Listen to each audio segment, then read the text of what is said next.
Oh my What would be gosh. fun if you fall off the ball? Only for a second until I murder you on live, live You stream. can't say that because probably they won't might be shut good. our thing down. Oh, don't. Oh. Hi, everybody. Hi. How you doing? Oh, well, whatever. Facebook, man. They just make it. Oh, they make Whatever. it so hard to reach you guys. But hey, hello. We're so excited to be back. I'm excited to be back. Joe was here last week. I was gonna say be back for more. Like I've been like. I was gone. This is number 11. Last week was number 10. I should celebrate that. I think I did. I don't remember. Last week was a blur. So. Yay! But we're back. We're in action. Welcome to Cash and Courage with I'm Debbie Burns. In case you don't know who I am, I'm Joe. And if you're on my page, you know why you're here. But if you don't, Joe Burns. Yes. Talk about money. Why is it such a big sigh? It wasn't. I had to breathe. I don't know. I'm tired still. We've been traveling. We got in traveling. at 2 o'clock this morning, and it is now 1 o'clock our time. So it's been a good 12 hours, but most of those were not spent sleeping. So we're just a little tired today, but that's okay. That's okay. We're excited to be here, and we're so excited to talk about explanation. Evil X number 3, right? Evil X number 3. Because the last 2 weeks we've talked about Evil X number 1, which are... They're not excuses. Expectations! Yay! Last week I talked about, because everyone was traveling still, I talked about last week was Evil X number 2, which is... Excuses! Yeah. And this week we're talking about Evil X number 3, which are... Explanations! And you guys, we know, we get it. We've had some people being like, what's the difference? I don't understand what the difference is between excuses and explanations, and even why they're bad, and yada, yada, yada. Expectations is really cut and dry. It's like, hey, I think something's going to happen. I put this really hard boundary around it, and then I get really broken up when it doesn't happen that way. That's expectations, really easy to see. So excuses. Here's the deal with excuses. Excuses are all about shifting blame or releasing ourselves from obligation. Okay, that's what that's all about. If you can put in front of your statement, it's not my fault, XYZ, because it's not my fault I'm not making money because of time, or it's not my fault I'm making money in my business because I'm too busy, or got shitty clients, or I don't have the right team members, or see, those are all excuses, and they cause problems because they shift the blame and they release us of any obligation to fix the damn thing. And ownership, right? That's, I think, a big thing. We're trying to shift ownership away. Oh, leave me alone. Sorry, my computer's being weird. It's trying to update. But it shifts the blame away from us, being like, oh, that's not me, it's right? Not me. And it's like total BS. But it doesn't just shift ownership, it shifts power. When we try to excuse away, to shift blame or ownership away from us, we also hand away our power. Because if it's time's fault, I don't control time. I'm not the owner of time. It's how do you fix it if you don't own it, if you don't have power over it? Well, that's a perception, because... No, but that's what I'm saying. When we use it as an excuse, yes, we give power to that thing because we've released ourselves of ownership. Okay, so that's why excuses are problematic. We talked about that last week, or Joe did. This week, explanations. At least I tried it out. I'll be honest, last week's video I was a little discombobulated. If you watch it, cool. If not, ask questions about it. But yeah, excuses are important. But this week, explanations. Explanations. So excuses were the shifting. Explanations are the proving that there's meaning in what we're doing. We're essentially trying to force other people, and force is a key word. We're trying to force them to understand why what we're doing is meaningful, or why it's okay for us to do what we're doing. Yep. Okay. We're really trying to enroll them in that vision that I like that. We're trying, probably isn't aligned. It's a forcing. It's a forced enrollment into a vision that's not even aligned with us, honestly. In an explanation? Mm-hmm. No, I think the vision can totally be aligned with us. No, the forced enrollment of that vision. The forced enrollment is not in alignment with us. Okay? Because what we're doing is we're again, it's a shifting of power. Notice that in each of these expectations, excuses, and explanations, we're giving power to other things. We're saying the power is over there, and I am just... Or in somebody else, right? Something external from us. We're giving the power to something external. Person, place, thing, object, whatever situation. We've given our power to someone else, and then we are just like... I love this vision that you used to give me all the time when we first started on this journey of being in an inner tube on a river, right? When we step into or allow the 3 evil exes to rule our lives, we're on this inner tube, in this current, on this river that's just going to take us where it's going to take us. Well, I guess there's some context on that, right? If you've never been on a river in an inner tube, you have no power or control about where you're going to go. You think except you do. For downriver, right? Yeah. You're going to go where the water takes you. And you're constantly like, when rocks come up, you're like, trying to avoid the rocks, and you bounce into them, or you run into a bush, or you get slapped across the face. It's highly entertaining, right? But there's very little power in that experience. Now, if you want more power in that, maybe you bring a paddle so you can kind of direct your inner tube.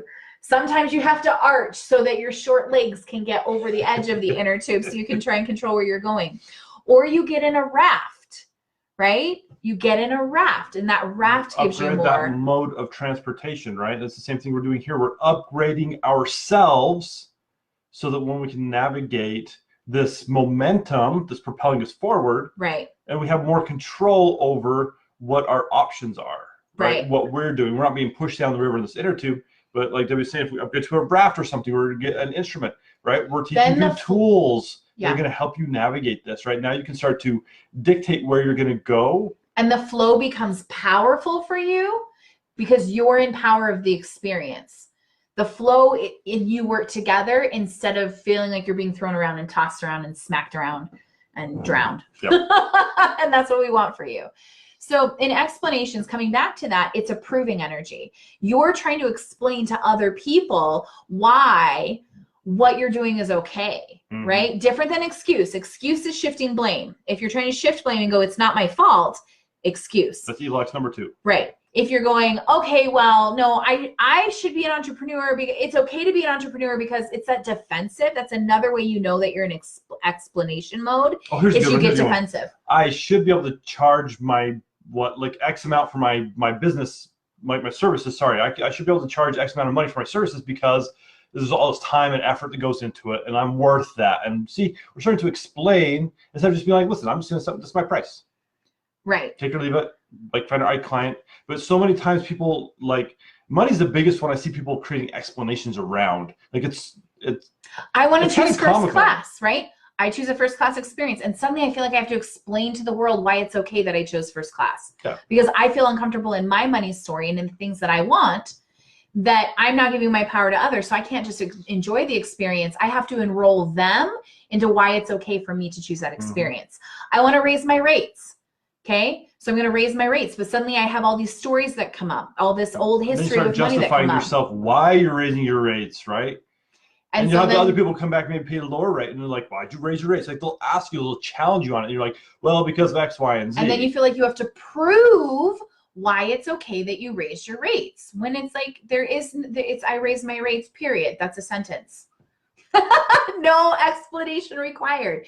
You want to work in creative endeavors. No explanation required. You don't have to prove or enroll anybody in the vision that artists can change the world. The only one that we have to enroll in our vision is us. This person right here. Okay? And then people who want to be a part of that vision will come work with them, and then we enroll them in that component of the vision. But when we start forcing the enrollment, when we're like, no, I need you to understand. That sounds like a key word for explanations. I need you to understand. Evil X number 3 has now shown up. And right. It's running. And see, the problem with that is, and then it starts running the conversation. It does. It all becomes about the proving and the explaining. And no, I need you to understand, rather than actual understanding, actual pausing, actual conversing, actual listening. We're trying to force an enrolled vision and force other people to enroll in our vision. Wow, this sounds like some I guess some arguments that we've had in the past. Oh, absolutely. Right? Where, I mean, relationships, right? When you look at relationships, this happens a lot. It right? does. Because we want to stand justified. We want to prove ourselves and why we did what we did. And defend our stance. This is where the term mansplaining comes in, right? When we're talking about issues of feminism or female issues in the political space, and suddenly that defensive, like, I have to prove why I'm right and why it was okay that things happened the way it did. That proving becomes, that's why they call it mansplaining.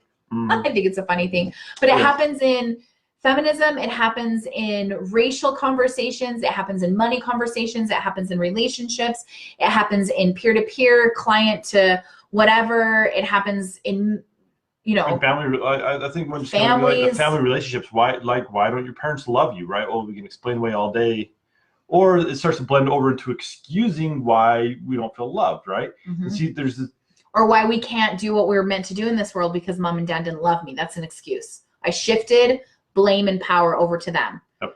Right? So either way, what we want you to do is to not feel, don't get stuck in, is this an excuse, an explanation, or whatever?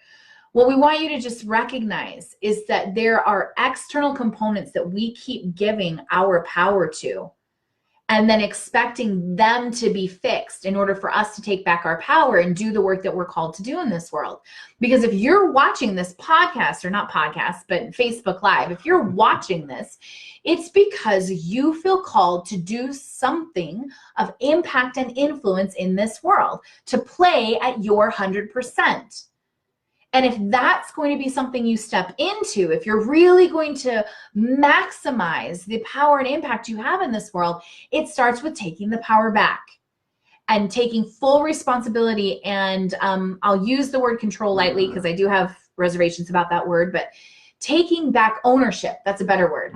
Responsibility and ownership for your power. I love what Audrey's saying over here. It's not my job to convince you, quote unquote, the client, to work with me. You're right. And that's different. I want to bring up explanation, right, is on this side, like we're talking the evil X explanation. That's different than providing good, solid, like marketing words, right, to help them identify. It's different than conveying value. Yeah, I was going to say, or to help your clients identify and help them see the value in working with you. That's different. Explaining is different than helping them see the value. And I think that's what Audrey's saying here, because that's why I want to bring it up. When we convey value, it's a great comment. When we convey value, we're saying, here's the value that I bring to the table. Here's the results I can get. Here's my rate. Done. And then they get to choose. Right? We're not like, well, here. Like, it becomes explaining when we go crossed to like the 50 points why you really need to work with me because. Right. Like, don't go there, because guess what we're bringing. I mean, if we want to go into the sales conversation real quick, we're bringing the used car salesman energy into that conversation. Where we're trying to force enrollment into whatever it is. So for example, a few years ago, we were asked, how do you charge what you charge? Because I'm essentially $500 an hour. And they were blown away. They're like, I don't even pay my therapist that much money. How in the world can you charge that kind of money for what you do, right? It's a trap. They're asking for explanation. My response, I get results, period. There was no proving energy. There was no challenging energy. There was no forcing them into enrollment into what I do. I said nothing else. I get results. You want results? Come work with me. Yeah, that's it. Right? And then you can help talk to them about the key benefits, right? Right. Those are different than explaining. Great. Because your ideal client will understand. If we're going to get into the sales conversation, if you've conveyed your meaning in the way that resonates with your ideal client, they will understand why it is that they need to choose in with you. The moment someone says to me, that price point's a little high, to me, I've been around the block enough. I've understood how to price myself well enough. I know what my value is, that it's easy for me to go, oh, you're not my ideal client. Yeah, I don't have to convince you why paying $1,000 for this session is important. Because my ideal clients understand, based on what I've conveyed in my marketing and sales messaging, what they can get out of that experience. But that happens whether we're charging for services or whether we're taking a path. I mean, raise of hands in the comment section into how many entrepreneurs feel like you have to explain this world of entrepreneurship. Like, we have so many family members that are like, why don't you get a real job? Oh my gosh, how many times have I heard that? Right, and how many times have we tried to explain it before we're like, wait, no, we're giving power to other people, because suddenly we're feeling like we don't have enough reasons. Like what we're doing. Yeah, instead of using our passion and conviction for what we're going to do to drive that forward, we're looking for validation from somebody else, right? Right. So we got to stop that, right? And explanations are all over. And now that you're all aware, right? Now we can start capturing that and looking for it in your daily conversation. Watch for it, because the only person, I will say this, the only person who really needs to understand your why is you. Mm-hmm. You are the one that has to be enrolled in your vision. You are the one that has to hold that conviction. You are the one that has to understand why it's meaningful and why it matters and why you're on this road and why you're going to go through all the ups and all the downs and all the, roadblocks and all the breakthroughs. You're the one that has to understand that. That is not for anybody else. You can share that conversation. And I find when I'm talking to other people who already understand, I'm not enrolling them in anything. It's a conversation. I'm no longer explaining. Now we're just talking about, holy shit, have you been on this road? Oh my gosh, yeah, do you know this? And I've experienced that, and you guys can connect through that. But as soon as you slip into proving energy, and I've got to force them to understand why I'm doing this. As soon as we're trying to prove or force, we're in explanation mode. And that's not going to get us anywhere, because the only person that's going to walk away from that conversation feeling separated from your vision is you. Yep. Because somebody who requires you to prove it, okay, someone who requires you to prove why it's okay for you to show up as you and do the work that you do, that person most likely will never understand it, and you'll never convince them. Nope. That's why it's a trap. That's why it's an evil ex. Always. It's the boyfriend that is always constantly making you show up to try and prove your value, but undermining you and gaslighting you every step of the way. Yep.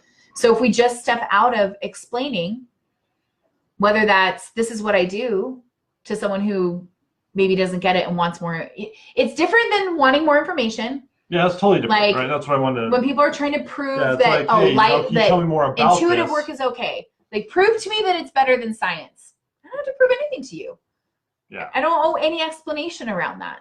And that is, again, different from, like, saying, having a client or a prospective client come and say, okay, so tell me about your process, right? Help me understand the results or the benefits. Because people want to see that, right? And that goes back to that, hey, let's have a real conversation about how I can help you, but I don't have to explain and convince you, right? Because you can trade out that word. I don't have to convince you that this is the right thing. Like, convey versus convince. I can convey value. I'm not here to convince you. Nope. I will convey it, and then you get to decide if it's aligned to you or not. Because I know, right, in this situation, especially with explanations, I know that what I provide for the world and what I help people work on with their money issues provides results. Mm-hmm. Right? If you don't know with what you're teaching provides results or not, you got to go figure that out before you try to start selling it. Like, just gonna be honest. But I know it provides results, so that's how I present it, because I know, I have a knowing. Mm-hmm. I don't need to convince anybody out there. And you don't need to prove anything. Ever.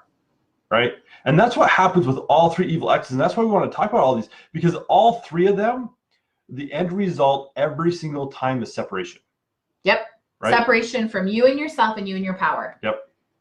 And when we're separated from self and we're separated from power, we cannot change the world. Nope. We have zero impact. We sit huddled up in a corner in our office wondering what's going wrong and why we can't put ourselves out there. Like, there's just so much on a personal mental level that starts to attack us. And I'll say limited impact, limited influence. Okay. And that could be all the way down to zero, but I know some people who do a good job of covering it up, and they use hustle to account for that's true. I mean, living with the three evil exes. But to have the kind of influence and impact that I know that the people that we call to us are looking for, in order to step into that, it requires actually breaking up with and staying away from these three evil exes. I don't care how many flowers, excuses send your way. I don't care what kind of message, explanation leaves on your phone begging you to come back because it's going to be different this time. I do not care what song that expectation plays on the radio outside your window like a creepy stalker. I don't care. Well, I was going to say how much money they promise you. Expectation is really good about promising money and outcomes. Yep. I don't care. Say no. And if you need help, phone a friend. Don't be the booty call of these evil exes. Nope. Don't be that booty call. Nothing can come good from any three of them. Right. That's why we want to talk about it, because it's again something that's so accepted, I think, is what I'm going to say. Accepted in our culture, right, from humans. I mean, look at it gets really weird, you guys, when you start trying to not explain. Yeah. I can't tell you how much I want to explain so bad to justify or release myself from obligation of why I was late or why I did that or why I didn't. This, right? Oh, go ahead. So think about what and parents, just think about what you're doing to your kids. How often do we have to explain ourselves to our parents when we did something? Like, and at the end of the day, they didn't care. They're still going to get you in trouble. Yeah. It's a trap. It is a trap, right? Now, sometimes they genuinely want to know, like, hey, what's the outcome of this cause and effect? But most of the time, they just want to hear your side of the story, which they never let you finish explaining anyways, and then you're just like grounded or whatever, right? So watch that. We've been taught from very, very young that this is the form and method of communication, right? Their expectations get put on us as kids, right? Then we try to find excuses so we don't get in trouble, right? Shift blame so it's not our fault. And then they want us to explain what happened. And it's just this whole miserable mess. So if we can drop them like an ex and not deal with them anymore and watch our language and understand our actions, then we're going to have more success faster, guaranteed. Or you could still keep dating the 3 evil exes and then they're your bad boys. So whatever you, or girls, whatever you want to do. However you want to work out in your life, all I know is that if you can drop them, like literally like exes, nothing to do with them, and you can focus on having real goals, being in integrity and alignment with yourself, and convey the value you're showing up in the world with, people will buy your stuff. People will hire you. You got it, and life will be a lot more joyous. I think right? So. But if we continue to enroll ourselves in these old stories, these old habits, we'll continue to get the same results we've had every single time. And that's even like if you're a 6-figure earner, right, already making money, you're going to get that same result, and it feels good. Like, you're like, yeah, I'm making some money. But you want to make more. Like, you really want to go in and hit the $1 million mark. You got to do something different, because if not, you're going to be stuck where you were. And for me, I'm tired of being there, right? That's why I've changed. That's why we started doing things differently, because we get tired of being in that same place of where struggle was real and where it was an everyday occurrence, right? We left where that. Life We're was done. Struggle.